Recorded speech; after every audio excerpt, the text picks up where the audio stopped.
Kimia Universitas Negeri Makassar. Bidang ilmu saya adalah kimia, dan pada hari ini saya akan menyampaikan tentang teknik pengajaran saya dengan menggunakan metode DIA, Delivery Interaction Assessment.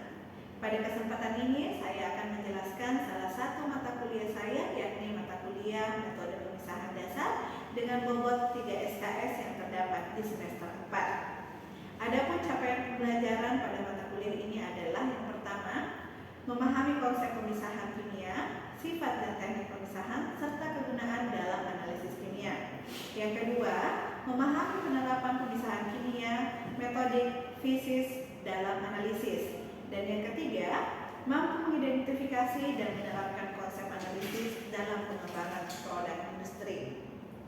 Selanjutnya, deskripsi mata kuliah ini adalah mata kuliah ini membahas tentang konsep pemisahan, jenis pemisahan, destilasi dan jenis destilasi, hukum distribusi, jenis ekstraksi pelarut, ekstraksi superkritis, kromatografi kolom adsorpsi, kromatografi kolom penukar ion, dan kromatografi kertas, serta kromatografi gel.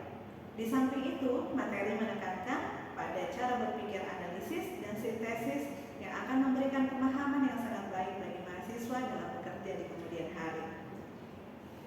Materi pembelajaran pada kuliah kimia pemisahan dasar adalah yang pertama, prinsip dasar dan aspek termodinamika, kesetimbangan heterogen, serta kegunaan pemisahan dalam kimia analisis. Yang kedua adalah pemisahan dengan metode destilasi. Yang ketiga adalah pemisahan dengan metode ekstraksi. Yang keempat, pemisahan dengan metode pengendapan. Yang kelima adalah konsep dasar kromatografi, klasifikasi, dan jenis kromatografi. Yang keenam adalah kromatografi kolom, kromatografi kertas, kromatografi lapis tipis, kromatografi gas, dan penukar ion. Yang ketujuh adalah metode pemisahan membran, dan selanjutnya adalah elektroanalisis, yang dimana mencakup potensiometri, konduktometri, dan elektrografimetri. Adapun sistem pembelajaran dan materi yang akan saya lakukan dalam satu semester di awal pertemuan, saya melakukan perkenalan, membangun keakraban dosen dan mahasiswa. Setelah itu, biasanya saya membuka diri untuk berdiskusi apapun bentuknya terkait perkuliahan. Dalam diskusi, saya biasanya memotivasi mereka untuk belajar lebih fokus dan lebih giat dan lebih serius. Selanjutnya, saya membahas kontrak perkuliahan, di mana ini adalah membuat kesepakatan bersama terkait dengan proses perkuliahan berjalan, termasuk modul perkuliahan agar mendapatkan gambaran pelaksanaan perkuliahan selama satu semester ke depan. Selanjutnya, saya akan mencoba mengetahui pemahaman masing-masing mahasiswa terkait konsep dalam pembelajaran metode pemisahan dasar. Itulah gambaran pembelajaran perkuliahan metode pemisahan dasar yang saya ampu selama satu semester berjalan. Adapun rujukan pembelajaran sebagai bentuk strategi delivery proses penyampaian materi kepada mahasiswa dengan menggunakan beberapa strategi, yaitu textbook, diantaranya buku Ajar Pojok Kimia Analisis Kuantitatif. Yang kedua adalah Analytical Chemistry edisi kelima.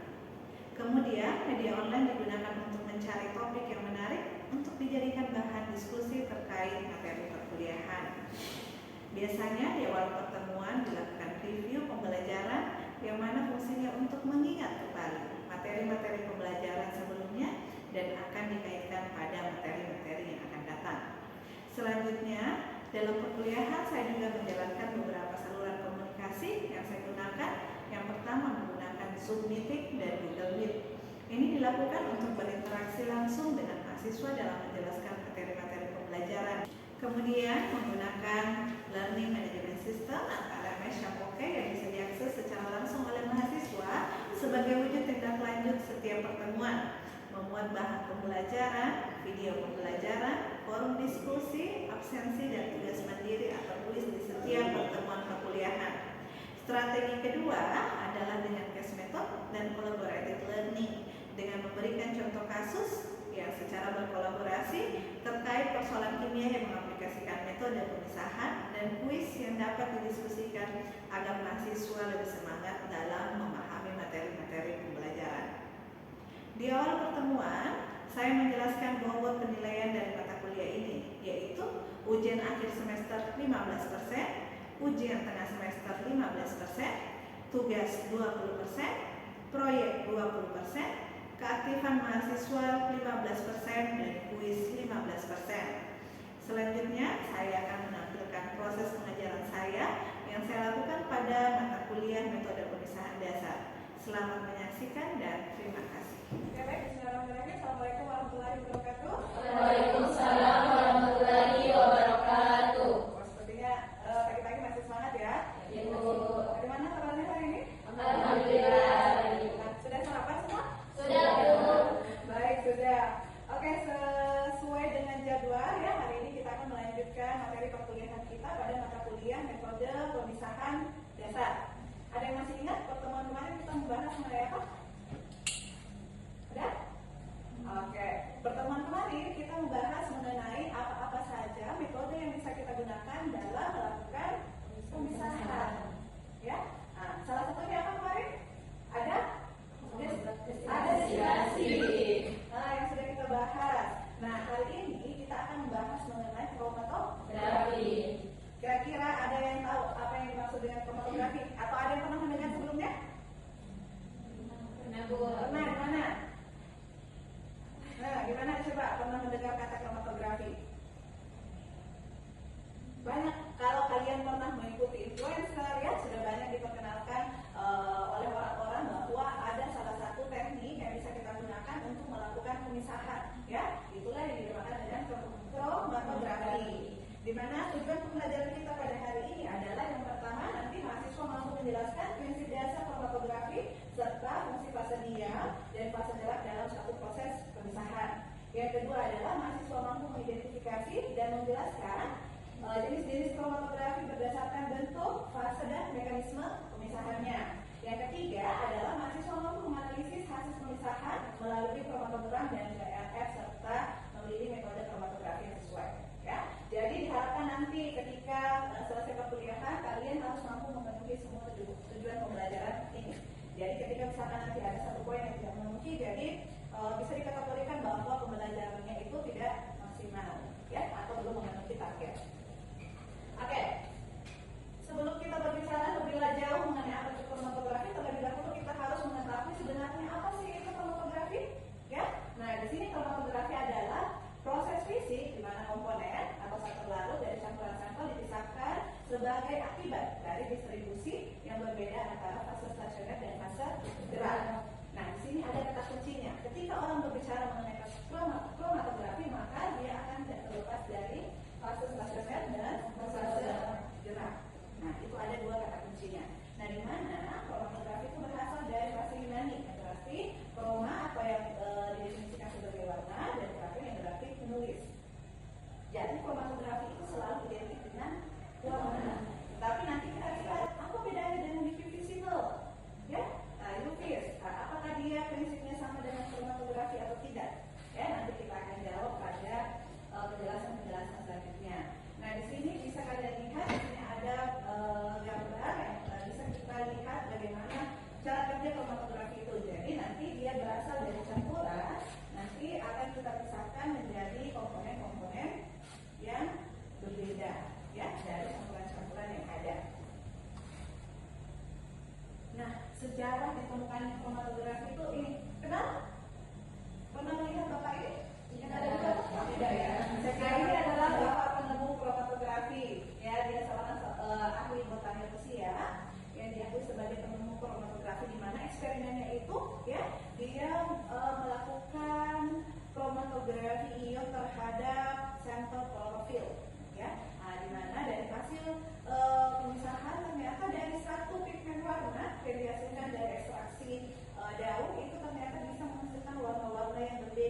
kromatografi planar dan kolom. Sedangkan berdasarkan keadaan fisik atau perbedaan fasenya itu ada kromatografi bias dan kromatografi cair.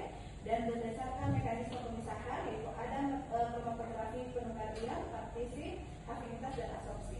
Dimana ini kita akan bahas satu persatu ya, mulai dari apa itu ketika didasarkan pada pemisahan, berdasarkan perbedaan bentuk lapisan, berdasarkan perbedaan fase stasioner dan fase mobilnya, dan berdasarkan dengan mekanisme pemisahan. Yang ini adalah tabel pengklasifikasiannya ya. Jadi ada yang dinamakan bentuknya itu ada planar dan kolom. Nah, dari planar ini terbagi dua lagi, ada kertas dan lapis tipis. Nah, selanjutnya kalau kolom itu ada kromatografi bias dan ada kromatografi liquid atau cair. Nah, ini nanti akan kita bedah satu persatu. Nah, yang pertama dulu kromatografi planar. Di mana dalam kromatografi planar fase stasionernya itu adalah pada permukaan yang datar.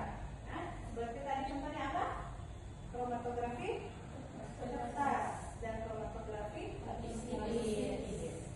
Nah, bisa kita lihat kan kalau pada kromatografi kertas berarti fase modelnya itu berupa kertas ya. Sedangkan pada lapis tipis itu adalah fase stasionernya adalah berupa silika ya, yang diimprekan ke dalam lapisan yang dilapiskan ya ke dalam satu plat yang tidak ikut bereaksi ya, yang tidak. Berarti kalau misalkan ibu boleh tidak saya misalkan mau buat kromatografi lapis tipis, tapi saya pakai kayu sebagai ininya bahan pelapisnya, kira-kira bisa atau tidak? Kan kalau plat kayu itu biasanya kita pakai logam sebagai platnya. Kira-kira kalau pakai kayu bisa? Tidak bisa? Kenapa kalian mengatakan tidak bisa? Saja fase geraknya itu iya. Kan yang ingin dijadikan fase diam itu adalah silika kan yang menempel pada plat. Nah, ketika misalkan yang dipakai menempel itu juga bisa berinteraksi dengan fase gerak kita, maka itu tidak akan memberikan hasil yang maksimal ya. Jadi dia akan bisa menempel juga di dalam permukaan kayunya, bukan berinteraksi nanti terhadap silikanya. Nah, ini adalah penampakan dari hasil kromatografi kertas ya, di mana kromatografi kertas adalah tadi jenis kromatografi partisi cair ya, dan di mana di dalam kromatografi kertas nanti ujung kertasnya dicelupkan ke dalam campuran pelarut yang terdiri dari komponen atau standar organik, di mana nanti pelarutnya ini meresap ke dalam kertas melalui aksi kapiler karena sifat kertasnya. Jadi untuk fase kromatografi kertas ini kadang ada kekeliruan. Nah, ini makanya kira-kira pada kromatografi kertas fase diamnya apa? Kira-kira apa? Kertas sari. Nah, ini sudah ada komponen air dari pelarut ketika pada sudah membentuk fase stasioner bersama. Jadi fase diamnya itu adalah air yang terikat pada selulosa.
warnanya saja Bu yang terpisah. Oke, dari warna Sedangkan yang C kan kedua warna di atas itu masih bergabung susah untuk di. Oke. Kalau gimana? Kalau saya Bu, menurut identitas saya tentang itu Bu, ini tidak melebar, spotnya tidak melebar, tidak seperti yang C. Oke, seperti yang C. Ya. Nah, jadi indikator kita menilai apakah pemisahannya itu bagus atau tidak. Yang pertama tadi dilihat dari bagaimana pola pemisahan warnanya dulu.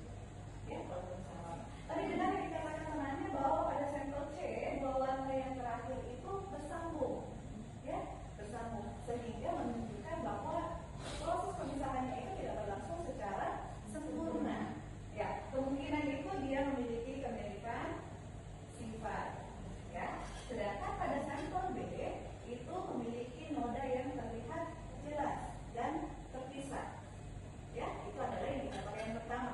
Terus tadi indikator kedua, benar juga yang dikatakan temannya, ya, bahwa pola nodanya itu tidak melebar. Ya, pola nodanya tidak melebar. Jadi ketika misalkan kita mendapatkan hasil kromatografi, kita sudah bisa menilai ya, apakah berarti benar LW yang saya gunakan ini bagus untuk proses. Kita lanjut ya. Jadi apa yang tadi mekanisme pemisahannya, ya, kita paparkan sampelnya ke dalam fase diamnya, kemudian dengan LW-nya itu akan menunjukkan pola pergeseran yang berbeda, di mana zat-zat yang lebih polar akan bergerak lebih lambat, sedangkan zat-zat yang bergerak lebih cepat. Ya.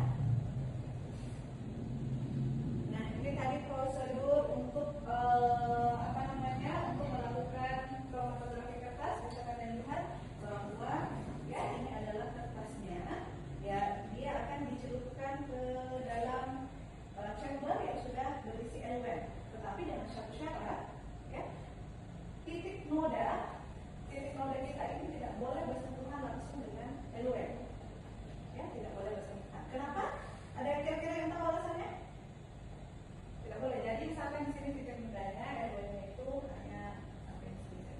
Tidak boleh misalkan dia terendam sampai di sini. Kenapa? Kekhawatirannya sifat larutan itu kan dia harus merambat ke atas.